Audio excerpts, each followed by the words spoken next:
मैं सुनील कुमार अभिव्यक्ति और माध्यम भाग 2 लेकर के आपके सामने हाजिर हूँ। आज हम बात करेंगे पत्रकारिता के विविध आयाम, विभिन्न माध्यमों के लिए लेखन, पत्रकारीय लेखन के विविध रूप और लेखन प्रक्रिया, विशेष लेखन स्वरूप और प्रकार। साथियों बता दूं कि ये जो 4 पाठ हैं, ये कक्षा 12 में विशेष तौर से पूछे जाते हैं। आइए आज हम इन पाठों के बारे में डिटेल से बात करते हैं। हमारा पाठ 2 पत्रकारिता के विविध आयाम, जिसमें मुख्य रूप से 3 बातें इसमें करेंगे हम। फोटो पत्रकारिता, कार्टून कोना, रेखांकन और कार्टोग्राफी। जैसा आप देख रहे हैं, इसमें पहले नंबर पर एक फोटो है जिसमें एक खिलाड़ी शायद अपने भावों से बहुत कुछ कहने की कोशिश कर रहा है। दूसरे चित्र में आप देख रहे हैं एक कार्टून के माध्यम से कोरोना वायरस से लड़ने का एक संदेश दिया गया है। तीसरा भी एक कार्टून का ही एक रूप है जिसमें कोरोना के डर को बताया गया है। चौथा जो आप देख रहे हैं, चित्र देख रहे हैं, मैच समरी है, जो रेखांकन और कार्टोग्राफी का एक उदाहरण। आगे बढ़ते हैं हम लोग, इसको डिटेल से लेते हैं। फोटो पत्रकारिता क्या है, कार्टून कोना किसे कहते हैं, रेखांकन और कार्टोग्राफी क्या है। साथियों चित्र से आप और अच्छे से समझ पा रहे हैं। फोटो पत्रकारिता अर्थात फोटो पत्रकारिता में फोटो के माध्यम से समाचारों को प्रकाशित करना फोटो पत्रकारिता कहलाता है।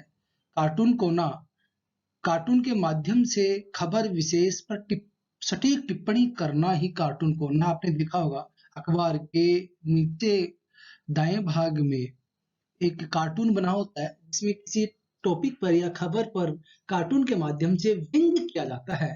तीसरा है रेखांकन और कार्टोग्राफी, ग्राफ के माध्यम से समाचारों को सरल तरीके से समझाना रेखांकन कहलाता है और मानचित्र के माध्यम से खबरों को समझाना कार्टोग्राफी कहलाता है। आप देख रहे होंगे कार्टोग्राफी का उदाहरण है यहाँ पर रेखांकन मानचित्र के माध्यम से डॉट डॉट डॉट के माध्यम से कोई न्यूज कोई खबर आपको समझाने की कोशिश की जा रही है।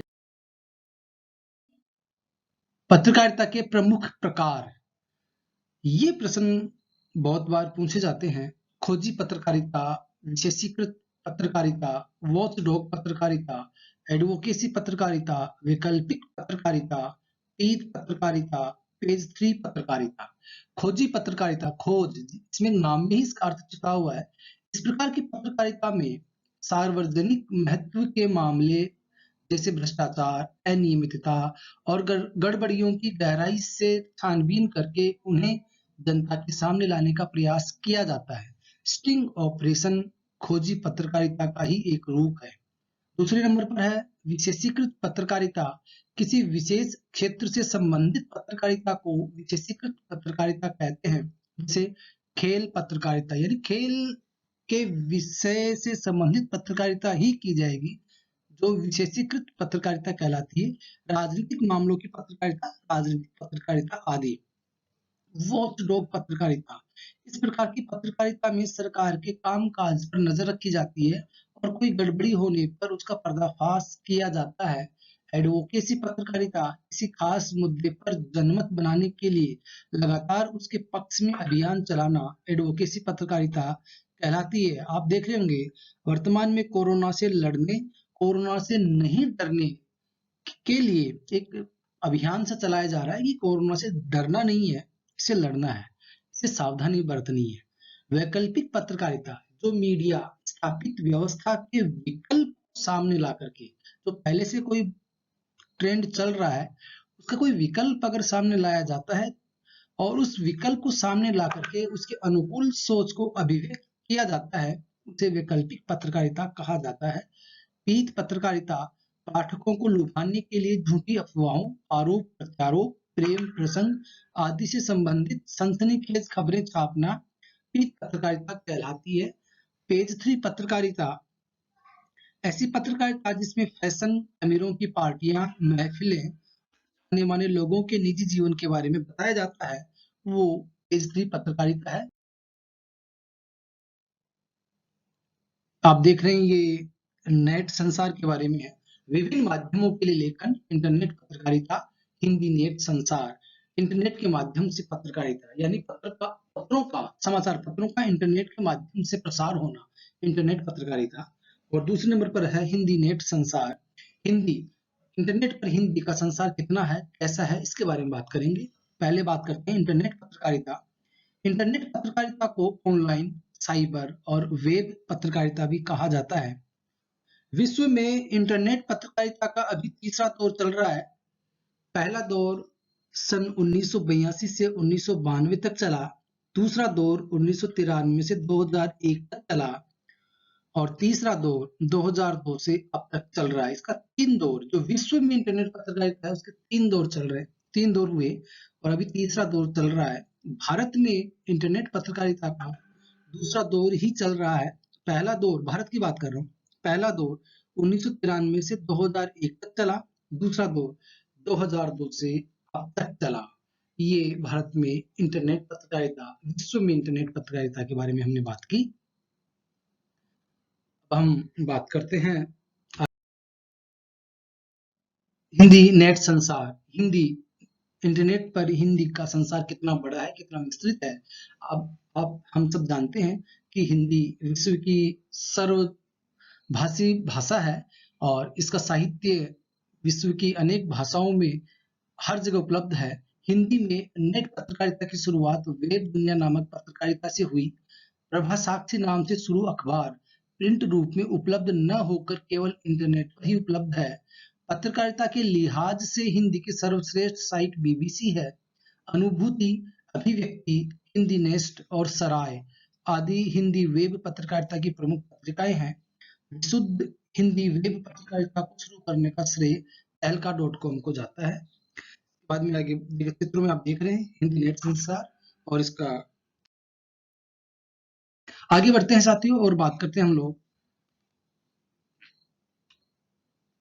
पाठ नंबर 4 है पत्रकारीय लेखन के विभिन्न रूप और लेखन प्रक्रिया। इस पाठ में हम 3 पॉइंट के ऊपर बात करेंगे। पत्रकारीय लेखन, समाचार लेखन की विधि, समाचार लेखन में 6 प्रकार। बात करते हैं पत्रकारीय लेखन के विभिन्न रूप और लेखन प्रक्रिया। पत्रकार अपने पाठकों तक सूचनाएं पहुंचाने के लिए लेखन के विभिन्न रूपों का इस्तेमाल करते हैं, जिसे पत्रकारीय लेखन कहते हैं। पत्रकार 3 प्रकार के होते हैं: पूर्णकालिक पत्रकार, अंशकालिक पत्रकार और फ्रीलांसर पत्रकार। लेफ्ट साइड में आप देख रहे होंगे, इनकी डिटेल से बताया गया है कि पूर्णकाल पत्रकार नियमित वेतनभोगी पत्रकार होते हैं। निश्चित मानदेय पर निश्चित समय तक काम करने वाला अंशकालिक पत्रकार। फ्रीलांसर पत्रकार का संबंध किसी खास समाचार पत्र के लिए नहीं होता, बल्कि वह भुगतान के आधार पर अनेक अखबारों के लिए काम करता है। आप नीचे देख रहे होंगे, यहाँ जो दूसरा पॉइंट है, समाचार लेखन में विशेष रूप से 2 शैलियों का प्रयोग किया जाता है: सीधा पिरामिड शैली और उल्टा पिरामिड शैली। अब देख रहे हैं सीधा पिरामिड शैली, ये उल्टा पिरामिड शैली। सीधा पिरामिड शैली क्या है? समाचार लेखन में पहले छोटी खबरें, फिर बड़ी खबरें, यानी सीधी सीधी, वह सीधा पिरामिड शैली कहलाती है। उल्टा पिरामिड शैली में क्या होता है? समाचार लेखन में पहले बड़ी खबरें, फिर छोटी खबरें, अर्थात उल्टा है इसमें, इसलिए इसको उल्टा पिरामिड शैली कहा जाता है। किसी समाचार को लिखने में मुख्यतः 6 ककारों के जवाब देने की कोशिश की जाती है, जिन्हें 6 ककार कहते हैं, जैसे क्या, कौन, कब, कहाँ, कैसे और क्यों, जैसा कि आप चित्र में देख पा रहे हैं। इस पाठ में हमने बात की, चौथे पाठ में पत्रकारीय लेखन, समाचार लेखन की विधि और समाचार लेखन में बोर्ड में पूछे गए हैं। आगे हम बढ़ते हैं और बात करते हैं, उसी पाठ को आगे बढ़ाते हैं, बात करते हैं फीचर लेखन, विशेष रिपोर्ट, स्तंभ लेखन और साक्षात्कार। फीचर क्या है? फीचर एक सुव्यवस्थित, सृजनात्मक और आत्मनिष्ठ लेखन है, जिसका उद्देश्य पाठकों को सूचना देना व शिक्षित करने के साथ साथ उनका मनोरंजन करना भी है। विशेष रिपोर्ट क्या है? विशेष रिपोर्ट अखबारों और पत्रिकाओं में सामान्य समाचारों के अलावा गहरी छानबीन, विश्लेषण और व्याख्या के आधार पर विशेष रिपोर्ट तैयार की जाती है, जिसे विशेष रिपोर्ट कहा जाता है। विशेष रिपोर्ट के प्रकार हैं: खोजी रिपोर्ट, इन डेप्थ रिपोर्ट, विश्लेषणात्मक रिपोर्ट, विवरणात्मक रिपोर्ट आदि। यहाँ पर हम बात करेंगे इन डेप्थ रिपोर्ट के बारे में। इन डेप्थ रिपोर्ट, इस रिपोर्ट में सार्वजनिक तौर पर उपलब्ध तथ्यों, सूचनाओं और आंकड़ों की गहराई से छानबीन कर महत्वपूर्ण तथ्यों को सामने लाया जाता है। स्तंभ लेखन यह विचारपरक लेखन का एक रूप है जिसमें खास वैचारिक रुझान एक विशिष्ट लेखन शैली के माध्यम से प्रस्तुत किया जाता है। साक्षात्कार इंटरव्यू ये आप लोग जानते ही हैं कि साक्षात्कार में एक पत्रकार किसी अन्य व्यक्ति से, चाहे वो कोई प्रसिद्ध व्यक्ति हो, उससे तथ्यों के बारे में, उनकी राय के बारे में, उनकी भावनाओं को जानने का प्रयास किया जाता है। जैसा कि आप चित्र में देख रहे हैं कि पत्रकार किसी खास व्यक्ति से उनकी राय, निजी राय, तथ्य या उनकी भावनाएं। आगे बढ़ते हम लोग पाठ 5 विशेष लेखन स्वरूप और प्रकार। इसमें डेस्क और बीट के बारे में बात की गई है। डेस्क क्या है? सामान्य लेखन से हटकर किसी विशेष क्षेत्र पर समाचार लेखन डेस्क कहलाता है। बीट संवाददाता की दिलचस्पी और ज्ञान को ध्यान में रखते हुए उसे उसी क्षेत्र की खबरों के संकलन व विश्लेषण करने का कार्य किया जाता है, जिसे बीट कहते हैं। यहाँ चित्र में आप देख सकते हैं विशेष लेखन के क्षेत्र हैं जैसे अर्थ, व्यापार, खेल, विज्ञान, प्रौद्योगिकी, कृषि, विदेश, रक्षा, पर्यावरण, शिक्षा, स्वास्थ्य, फिल्म, मनोरंजन, अपराध, सामाजिक मुद्दे, कानून आदि ये विशेष लेखन के क्षेत्र हैं। आप इन्हें बीट भी कह सकते हैं। कुछ इस तरह से बीट को और बताया गया है कि 6 important types of beat in journalism यहाँ पर डिटेल से आपको बताया जा रहा है। साथियों, मुझे पूरी आशा है कि आपको इस पार्ट 2 में कक्षा 12 के बच्चों के लिए विशेष तौर से बहुत अच्छी बात जानकारी मिली होंगी। आप इसी तरह से उत्साह वर्धन करते रहिए। धन्यवाद।